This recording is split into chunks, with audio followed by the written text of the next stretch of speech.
जय हिंद दोस्तों।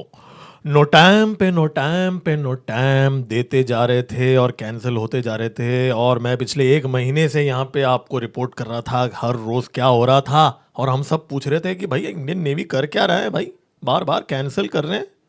और चाइनीज वॉरशिप्स इंडियन ओशन के अंदर डेरा डाल के बैठे थे एक महीने से, ताकि जब भारत अग्नि 4, अग्नि 5 या K4 submarine launch ballistic missile की टेस्टिंग करेगा तो वो उसके एकॉस्टिक सिग्नेचर को ट्रैक कर पाएं, उसकी टर्मिनल फेज में कहाँ स्प्लैश पॉइंट है उसको ट्रैक कर पाएं, और सीधा हम उनके हेडक्वार्टर्स में चाइना के अंदर वो इंफॉर्मेशन भेजे, ताकि चाइना का गंदा सा ineffective failed HQ-19 air defence system जो फेल हो गया था रिसेंटली, उसको वो सिग्नल्स वो भेजें उस दिन जब भारत बीजिंग के ऊपर K4 मिसाइल फायर करेगा न्यूक्लियर वॉरहेड के साथ। ऐसा सपना देख के Chinese spy ships Indian ocean के अंदर डेरा डाल के बैठे थे, लेकिन उनको सिर्फ हार ही मिली यहाँ पे इंडियन नेवी के सामने।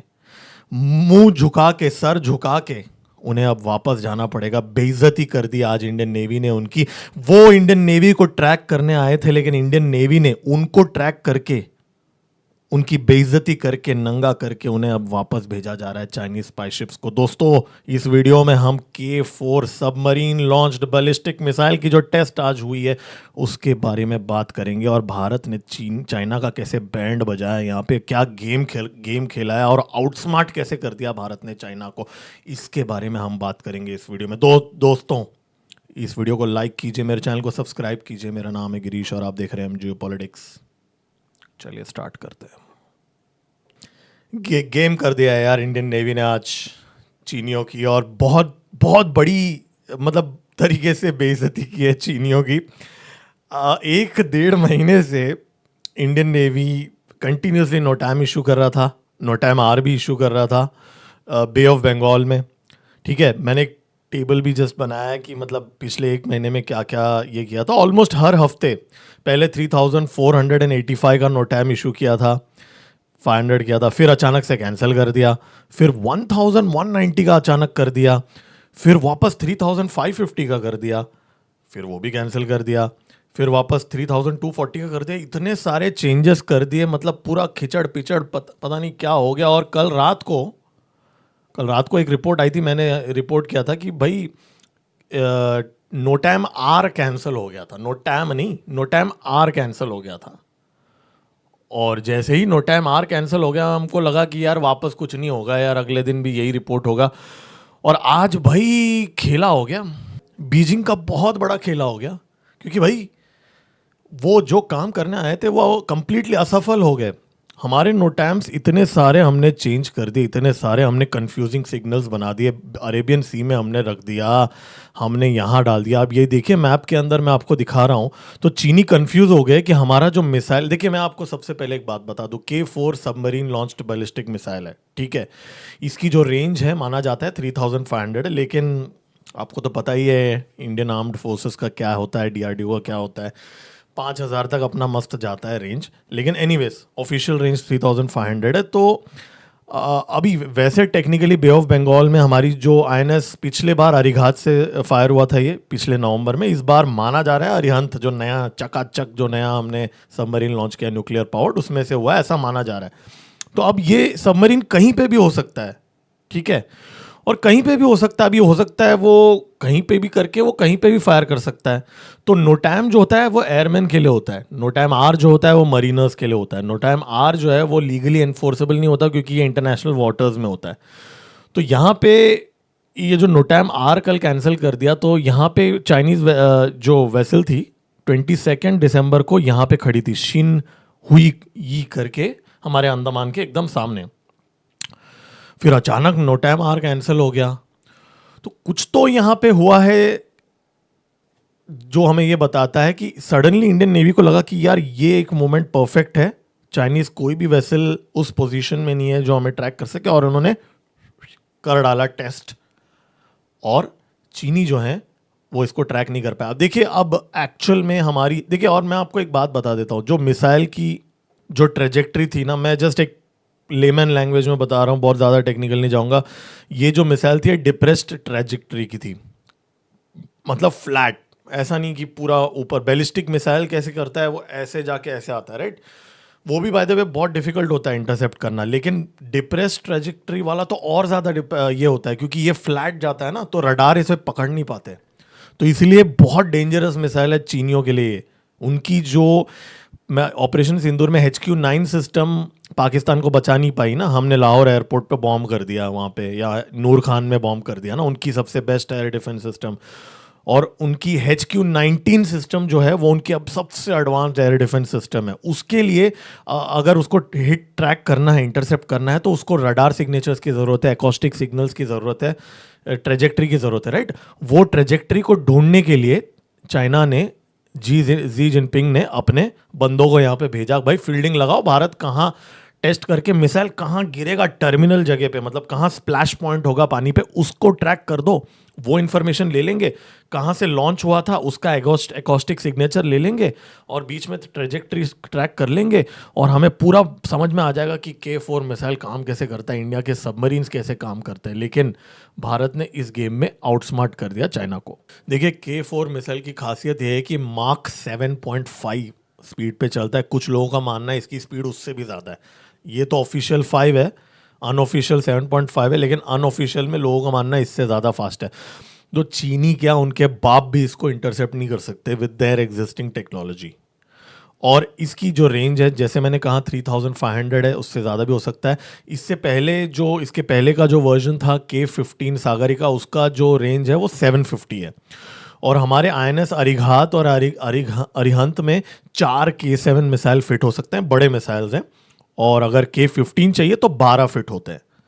तो एक ट्यूब के अंदर 4 सागरिका मिसाइल्स फिट होते हैं, या एक K4 मिसाइल फिट होता है। तो वैसा कॉम्बिनेशन में यहाँ पे चलता है। और ये अंडर वाटर कोल्ड लॉन्च है, ठीक है, अंदर से लॉन्च होता है। और ये सॉलिड प्रोपेलेंट है, लिक्विड नहीं है। मतलब जैसे हमारे अग्नि और पृथ्वी होते हैं, उसमें आधा घंटा टाइम लगता है, 15 मिनट आधा घंटा लिक्विड फ्यूल डालने के लिए, टॉक्सिक फ्यूल होता है। इसमें वो सब कुछ नहीं, सीधा ठोको पाकिस्तानियों को, ठोको चीनियों को, सीधा हम ये कर सकते हैं। और इसकी एक्यूरेसी बहुत शार्प है। माना जाता है कि चाइना के पास जो सबमरीन लॉन्च बैलिस्टिक मिसाइल है, और इवन US के पास भी जो सबमरीन लॉन्च बैलिस्टिक मिसाइल है, उनसे ज़्यादा एक्यूरेट है हमारा K4 मिसाइल, जिसकी एक्यूरेसी 10 सर्कुलर एरर प्रोबेबल होता है, CEP, उससे कहीं ज़्यादा है चाइना का। और अब हमारा अरिहंत और अरिघात, ये दोनों K4 से लोडेड होंगे। कभी भी कोई ऊंच नीच हो गई तो ये उड़ा देंगे चीनियों को और पाकिस्तानियों को। ठीक है, अब हम ये किसके ऊपर दागेंगे, आप पूछोगे भाई, सही है ना। तो सांघाई जो है 3000 अप्रोक्सीमेटली 400 किलोमीटर के आसपास है, इसका रेंज 3500 है। सॉरी, 3200 के आसपास है, इसका रेंज 3500 है मिसाइल का। तो बे ऑफ बंगाल में अगर हमारा सबमरीन है, वो यहाँ से इसको टारगेट कर सकता है। बीजिंग का अप्रोक्सीमेटली 3500 किलोमीटर है, बे ऑफ बंगाल से बात कर रहा हूँ मैं, वो भी यहाँ हिट कर सकता है। और अगर अरेबियन सी में है तो भाई फिर तो मतलब पाकिस्तान तो है ही, उसके लिए तो सागरिका ही काफ़ी है। लेकिन तुर्की आजकल बहुत फुदक रहा है ना। तो हमारा 3500 ऑफिशियल है, अनऑफिशियल तो मैंने आपको बताया ही था 5000 तक है। तो तुर्की तो सिर्फ 4200 4300 किलोमीटर का है। तो इसका मतलब क्या है, मतलब खलीफा जो है उसको इतिहास से हम मिटा सकते हैं समय आने पे। हाँ, और कौन कौन फुदक रहा है बताओ यार, आप लोग नाम बताओ कौन कौन फुदक रहा है। अजरबैजान, हाँ, बाकू, बाकू भी रीच में है, आराम से, कोई प्रॉब्लम नहीं है। तो भाई हमारे रीजन के अंदर अब हमारे पास सेकेंड स्ट्राइक कैपेबिलिटी है फॉर न्यूक्लियर डेटरेंस, और फर्स्ट स्ट्राइक कैपेबिलिटी है फॉर कन्वेंशनल वॉरहेड्स। ज़्यादा फुदकेगा तो हमारे पास K4 मिसाइल है। तो this is a very big achievement for us. मतलब हमारे रीजन के अंदर अब हमारे पास 2 न्यूक्लियर पावर्ड सबमरीन्स हैं जिनसे हम K4 लॉन्च कर सकते हैं। K15 850 किलोमीटर वाला ऑलरेडी हमारे पास है, टेंशन वाली बात नहीं है, ठीक है। तो न्यूक्लियर पावर्ड है, और अब MIRV का भी वैसे बोल रहे हैं कैपेबिलिटी है, अग्नि में तो है। और ये स्ट्रेटेजिक मैसेज है इस रीजन में। देखिए, ये रीजन के अंदर आप पूरा सऊदी अरेबिया देख लो, कोई भी अगर हमारे पीठ पे छुरा भौंकेगा कल जाके कोई अगर कॉन्फ्लिक्ट होता है जहाँ पे 8 देश 10 देश बोलते हैं ना, भविष्य मल्लिका में लिखा है कि भाई देश हमें अटैक करेंगे, और अभी रिसेंटली एक रिपोर्ट, इंटेलिजेंस रिपोर्ट भी हुआ है कि पाकिस्तान के साथ एक म्यूचुअल डिफेंस एग्रीमेंट साइन कर रहे हैं 8 देश, उनमें से 2 ने तो ऑलरेडी कर लिया है। तो ये सब रडार में होंगे अब, ठीक है, रडार में तो वैसे भी थे, बट इसके बाद में तो। और एक और बात बता दूं, ये जो K4 मिसाइल है, सबमरीन लॉन्च जो है, ये एक्चुअली हमें दूर से ही लॉन्च करना होगा, नज़दीक से नहीं करना होगा, क्योंकि नज़दीक से करेंगे तो उसकी इंटरसेप्शन जो है प्रोबेबिलिटी बढ़ जाती है, जनरली ऐसा मानना होता है। लेकिन इंडियन नेवी के लिए बहुत बड़ी सक्सेस है, क्योंकि ये मिसाइल ऑलमोस्ट ना के बराबर, बहुत डिफिकल्ट है इंटरसेप्ट करना, हाइपरसोनिक स्पीड पे जाता है। और हमारे नेवल एक्सपर्ट्स ने भी बोला है कि भाई ये एक केस स्टडी होगा कि भाई कैसे आप टेस्ट करते हो एक बहुत ही कंटेस्टेड एनवायरनमेंट के अंदर, जहाँ पे आपका एडवर्सरी पूरा आपके हर कदम को ट्रैक रखता है। और बहुत लोग ये मुझे बोलते हैं कि भाई सर, हम भारत भी अपना सबमरीन चाइना क्यों नहीं भेज देता, वहाँ जाके। आपको क्या पता, वो गए भी होंगे, राइट। और वैसे ज़रूरत भी नहीं है, अभी हमारे पास रेंज भी है। तो दोस्तों, ये आज का अपडेट था। गुड न्यूज़ है, K4 submarine launched ballistic missile Bharat ने आज कर दिया है। न्यूक्लियर डेटरेंस भी है आज हमारा, और इस टाइम पे इसका होना बहुत ही स्ट्रेटेजिक मैसेज है, जहाँ पे भारत को घेरा जा रहा है कॉन्फ्लिक्ट के लिए। इस टाइम पे ये इसका होना बहुत बड़ा मैसेज है। पिछले बार भारत ने किया था, 5 महीने के अंदर ऑपरेशन सिंदूर हुआ था, और अब ये वापस हो रहा है। दोस्तों, इसके बाद में मैं तुरंत आऊँगा दूसरे वीडियो में, कुछ और अपडेट्स भी आ गए हैं LOC के अंदर भी। तो मिलते हैं अगले वीडियो में। इस वीडियो को लाइक कीजिए, मेरे चैनल को सब्सक्राइब कीजिए। मेरा नाम है गिरीश और आप देख रहे हैं MGO politics. Salute to Indian navy. जय हिंद, भारत माता की जय।